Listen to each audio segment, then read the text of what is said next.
said, if you want to have the capacity to acquire the crown of Torah, you have to minimize derech eretz. Just we've been over this. He says, although it says in Chovos that you have to have a means of support, and if you don't have a means of support, ultimately that Torah is going to be nullified, because the person has to resort to illicit means of livelihood. But it shouldn't be primary. Meet derech eretz means Omer Rabba Bar Bachona, Omer Rabbi Yochum Mishum Rabbi Judah Rabbi Eloi, Doros Yishanim Os Doros and Kev Malach Ben Arai. The early generations, their Torah was primary, the Malach was secondary. Arai is a lot less than secondary. Zev and Niskan Biodom. Doros Achronos, Achronim, Osu Malach and Keva. The later generations, their work was primary. Doros and Arai, Zev and Niskan Biodom. You know, it's not simple. Do you believe the later generations, they didn't believe that the Torah was Keva? They believed it.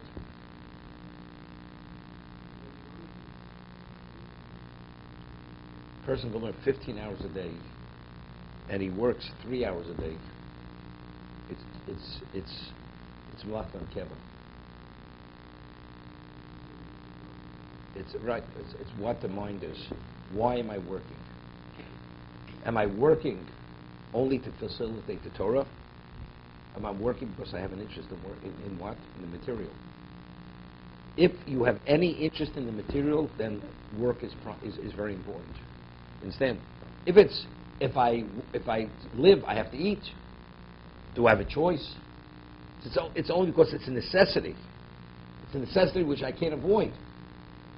But let's say, of course, my primary is Torah, but you know, but what do you work? Because you know something, I have other needs. What do you mean I have other needs? Once you say that is a need, then the work becomes primary. It's more than a necessity. Because there the necessity is to satisfy your need, which is your personal need. You follow what I'm saying? Then you can blame the wife. Now my wife wants to have nice furniture. Okay. It's factual. That's it. But it's not primary.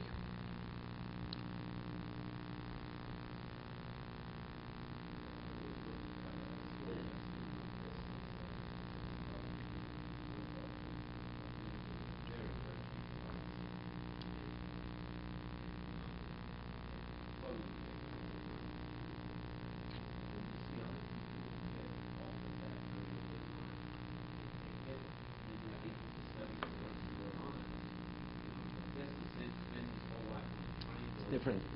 I'll tell you the difference. You know, there's what we call a person as a yorichet.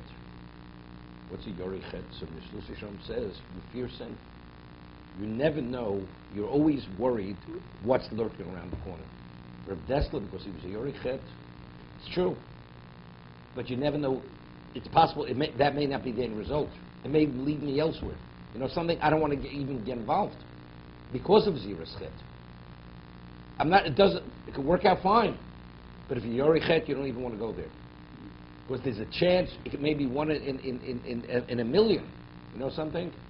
A yorichet doesn't go there. A person's not a yorichet.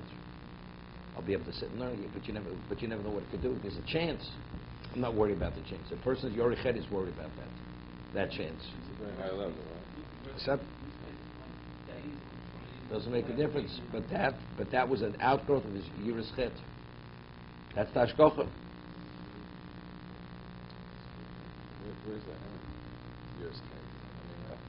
Unless Hashem is the one who makes the valuations. Yiras chet has nothing to do. There are many experiences, you know something. But that yiras chet, what did it lead to? It led to serious nefesh.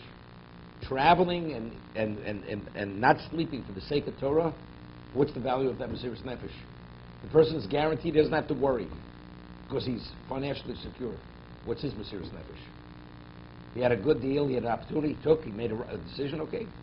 He doesn't have the Mesiras. May not be, may not, no. Exactly, but where did Rav Dessler start? He started because he had Yiras Chet initially. So that put him in that direction. It's a whole different way it's a whole different reality of life. You know, it's like a person says, you know, I'll go to work, guaranteed the age of 35, I'll retire, I'll support all the Moses Atur. You understand? Again, you never know what's around the corner. I mean, there are many, many issues. Another person says, you know something, if the world has to be supported, Hashem will work it out. That's not my cheshbon. I know what my responsibility is. No, but I'm just saying, you can't, you understand, there's certain situations, you have no choice, you have to do certain things. I'll give you an example. Avram Avinu, that he was exposed to an alien, pagan environment, society, did he have a choice? He had no choice. That's where Hashem put him. So, that he was exposed and had to interact with all these pagans, it was clear. He had no choice but to do that.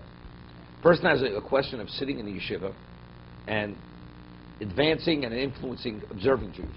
And he'll go to Japan, or wherever it may be, and he himself has to go through the trenches, and you don't know what the outcomes will be. You don't know if you're going to succeed. But you realize there's some success, their failures. You go to them, you know something? You may get hurt by all that. Because that's your decision to go there. If Das Torah says go there, that's a different story. Das Torah says go there. But it's your decision. Who says you have a right to go there? Who says you have a right to expose yourself to that? When Avram Avinu did it, Avram didn't expose himself. Hashem put him there. Hashem drops you on a desert island. So you're on the desert island. What are you supposed to do? That's where you are.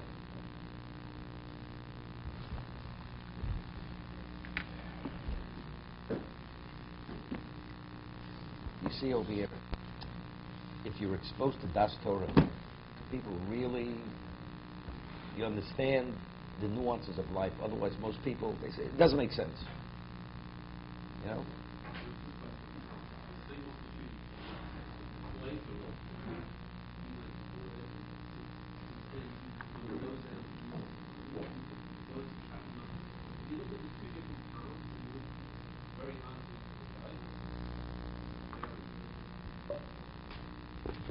Yep.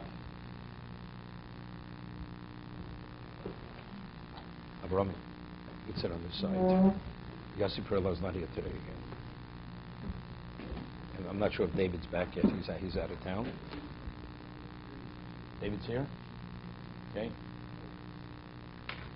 Okay, but Yossi Perlo's not.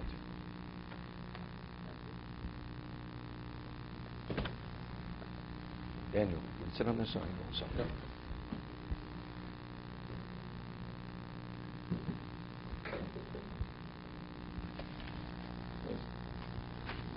You can sit over there.